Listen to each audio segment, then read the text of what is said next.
So far, only 2 episodes of Season 2 of HBO's The Last of Us has been released, and wow, that was a lot. But before I get into some of the problems I see with this show, I want to talk about the great things this show is doing, even making certain things better than in part 2 of the game. From seeing 2 people that could care less for each other blossom into a beautiful relationship as a father and daughter in Season 1, going through everything they went through to survive, making impossible choices along the way, to then see how this beautiful relationship we all love suffer in Season 2, clearly because of Joel's decision to save Ellie instead of letting her die for a possible vaccine that could have, in theory, saved the world. Many times during these 2 episodes, we see examples of Ellie feeling guilty for being alive, as everyone that dies in this world by the hand of infected will always haunt Ellie and make her think of what-if scenarios, as she was the possible answer to save what was left of humanity. This feeling is replicated almost perfectly like shown in the games, and as a fan of this franchise ever since its inception in 2013, I'm proud to say that HBO is doing a fine job adapting my favorite stories ever told in video games. The deviations from the prologue of part 2, showcasing events that we never got to see in the game, mixing it with events we did experience, but structuring it in a more chronological order instead of how it was in the game, where we were fed answers to our questions little by little, unlocking those answers the more we played, was honestly a better way to tell this story, especially for television. I and many others that loved part 2 have always said that the story is actually pretty good, but structuring it the way they did hurt the pacing, and it didn't tell the story in a way where most people could actually process it. Explaining Abby's motive from the jump, us understanding what Joel did, also hurt others, especially this 19-year-old girl who lost her father all because Joel was desperate to save the person that made him see beauty in life and the person that made him love and trust again. Seeing how because of that, Abby's father, the surgeon Joel killed, was the reason Abby searched for every little clue she could get to find Joel, and 5 years later, she finally achieved her goal. Also, some changes that benefited this story, at least for television, is the way Abby finds out the person that saved her from the horde of infected is Joel. In the game, while being chased by the infected, Tommy tells Abby their names, and Abby immediately understands that is the Joel she spent years looking for, so she lures them to safety into a cabin nearby where her friends are, escaping from the horde of infected, and when the group finds out that the man they were looking for is right there, they change their friendly, non-hostile demeanor into a bloodthirsty one. Abby proceeds to blow Joel's knee off with a shotgun, and with little words exchanged, Joel understands these people are possible fireflies and understands right there and there his actions caught up to him, but he doesn't regret it a single bit, as his beloved Ellie got to live, and he showcases that by saying one of the most badass lines before his inevitable demise. Why don't you say whatever speech you got rehearsed? Get this over with.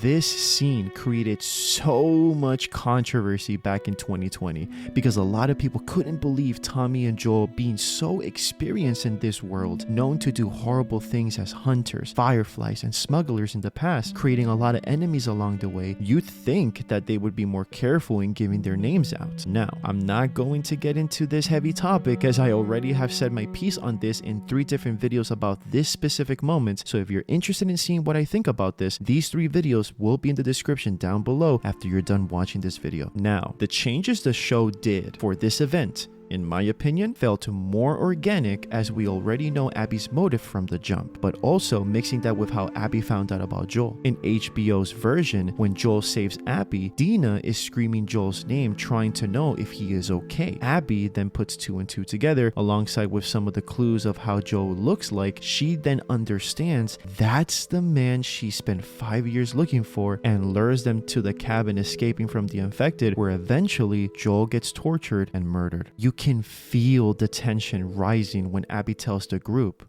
We're heading out in 3 minutes. Sorry, I'm Abby. This is Nora, Manny, Owen, and Mel. Jackson, come in. Tommy, come in. Do you copy? Her name's Dina. Jackson, come in. Dina? Jackson. And he is Joel. Jackson, do you copy? Does anyone copy any patrols? This change in the approach to Joel's death was done beautifully, and the producers deserve major recognition for understanding that the way the story is structured in the games was not going to work in television. So instead of forcing it, they changed certain things to still tell the same story, but in a way that still suits the medium. Also, things like Ellie showing her goofy side with Dina before clearing some infected, showcasing that she is still the same Ellie we all know and love from part 1 and season 1, is nice to see. The way action sequences have been majorly improved in this season, like with the Stalker sequence in episode 1. And how about the Jackson invasion in episode 2? This sequence showing everyone in Jackson preparing for the invasion, showcasing their manpower and resources, exposing even more the brutality and unforgiving nature of the world of The Last of Us. Seeing how during this process the infected make their way into Jackson, seeing countless of people lose their lives to protect their community, to protect their families, their kids, their beautiful town. Seeing the despair on Maria and Tommy's face when the infected are about to make their way in is honestly devastating to see. You even see them basically almost crying when everything is already done and they finally finish off the infected. They're just torn to pieces. They are emotionally destroyed. Everything they built throughout all these years, possibly all gone into ruins. And one of my favorite moments of this episode is just seeing Tommy being given a moment to shine when he's facing and by the skin of his teeth defeating the bloater that caused Jackson to be compromised was honestly one of the highlights of the whole show, including the events of season 1. For me, Gabriel Luna from the moment season 1 aired made me feel like this version of Tommy was perfect, and he keeps proving that the more I see of him. So hopefully they give him more to do in season 2 and season 3, because seriously, what a performance from him so far. Honestly, most of the action sequences we've gotten in season 2 has been absolutely incredible, and I really hope that this is only the beginning of great action set pieces for this show. But I think it's time we actually sit down and have an honest conversation, not just with those who love this show, but also with fans of this franchise overall, and even the haters. There are without a doubt some issues with this show,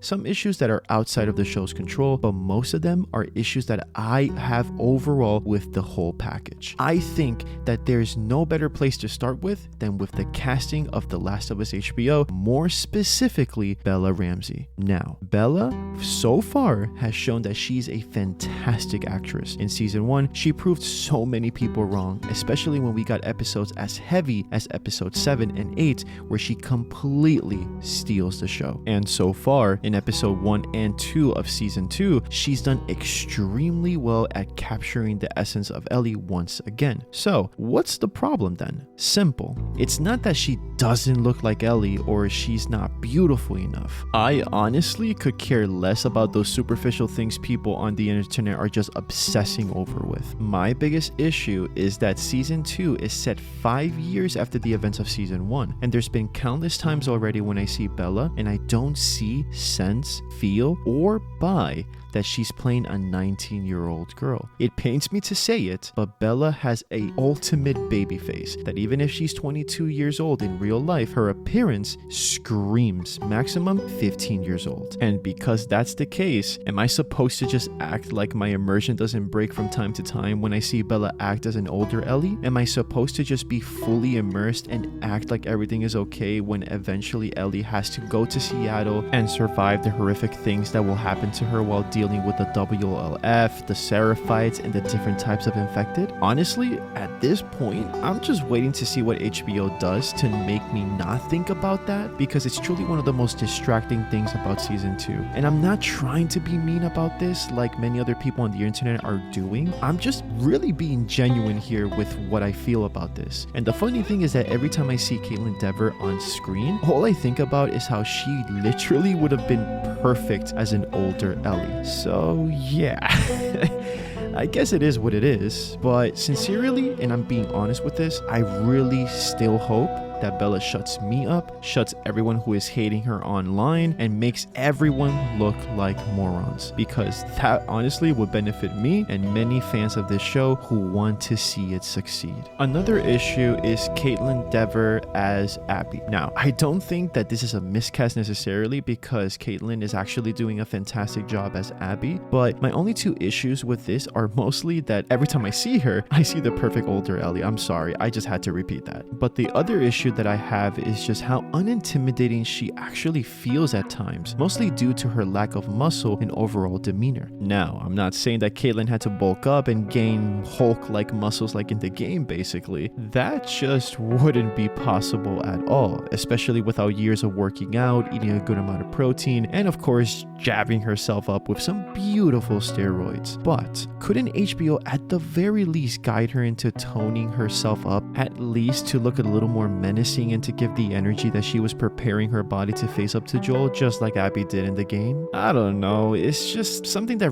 really just bugs me as a fan when I see little details like this go out of the window. But if I'm just being nitpicky about this, then so be it. Fuck it, I don't care. But again, it is what it is. As long as the performances can just mask those little issues in future episodes, then I guess it's not truly a big deal for me, just a missed opportunity. Now, another issue I have with this show is the lack of Joel and Tommy moments before Joel's death. In The Last of Us Part 2, the game opens up with Joel telling Tommy what really happened in Salt Lake, where Joel massacred the Fireflies to save Ellie and prevent Abby's father to kill Ellie for a possible cure. Tommy, hearing what Joel did, shook him to his core, and seeing how he was trying to stomach what Joel did was honestly an amazing moment in this story. Instead of us getting anything like this in the show, we instead get Joel emotionally unable to fully tell his therapist what he did that made him and Ellie's relationship sink. And to be honest with you guys, this was one of the low moments of season 2 so far. Yes, Joel was tearing up, remembering what he did, knowing he possibly fucked the world up for his daughter to live. Yes, they showed that he had remorse to a degree, which shows Joel's humanity, and it was well done. But don't get me wrong, it just doesn't hit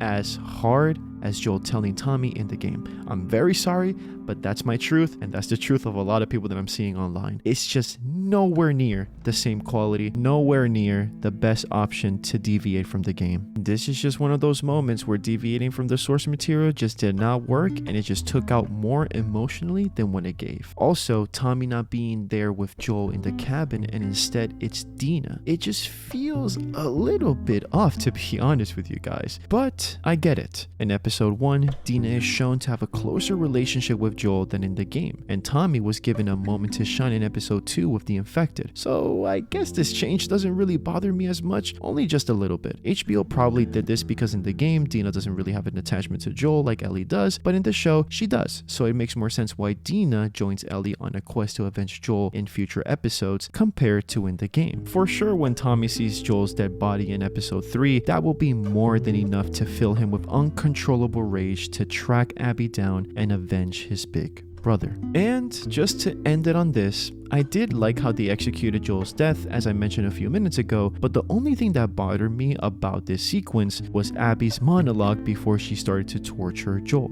In the game, Abby shoots Joel's knee off, makes Joel realize quickly who they are, makes him say his badass line, and then Abby says her badass line, and then boom, lights are out. Tensions is rising rapidly. Then in comes Ellie, and the rest is history. That sequence in that game just felt more intense and brutal. It felt unbearable to watch. But in the show, she talks to Joel, calls him handsome, and all that jazz before shooting his knee off. And after Joel's knee is tourniqueted, she continues to talk. And it's not that what she says is corny or just bad dialogue per se, it's just that in situations like this, sometimes the less you say, the more intense it feels, and that is what the game did so well. The more Abby talked in the show during this moment, the less I felt. Even Joel at the end was like,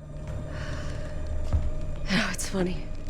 I have waited No, just shut the fuck up and do it already. honestly, I'm gonna be a bitch right now, but the games just do most of the story beats just better overall. But apart from these issues from the show, I feel like the rest of the show is just well done. It's beautifully shot, the environments look exactly like in the game, the music from Gustavo Santaolalla is just perfection, the acting for the most part is superb, and they fixed some story elements by showing us a more chronological order to the story, which is easier to digest for those consuming this story on television. Let's just hope that we get to see more improvements in future episodes, and for Bella Ramsey to prove me and many of the other people online doubting her wrong. Make sure to like this video and subscribe for more content like this. I've missed you all, but I'm back after a 2-year break from YouTube. So let's make more content and let's enjoy the ride. Endure and survive, my friends. And I'll see you guys next time.